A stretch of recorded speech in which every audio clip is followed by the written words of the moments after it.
utakufa Yulika, utakufa vibaya wewe, na kuhurumia. Wewe vipi? Vipi nini? Unajiachia tu mtoto kiume. Yaani umelala hapo kila kitu kipo wazi. Wewe unajielewa kweli? Au mimi nilikuita aje hapa kukaa?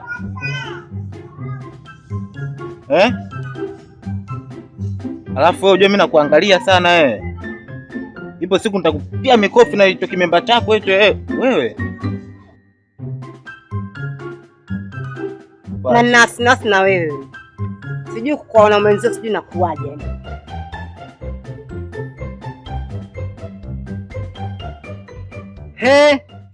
Kitu gani mwanaume mzima kupiga mikwenzi na mwanamke, na wewe mwanamke usiokuwa na haya wala stara? Ndio nini kumfanyia mwenzio? Jamani, aibu naona mie, lakini na wewe umezidi.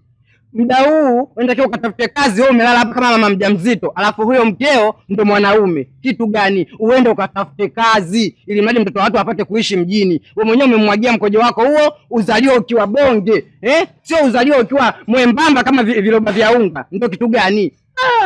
Mungu wangu nisaidie mimi. Mdomo koma, bibie umeyabananga.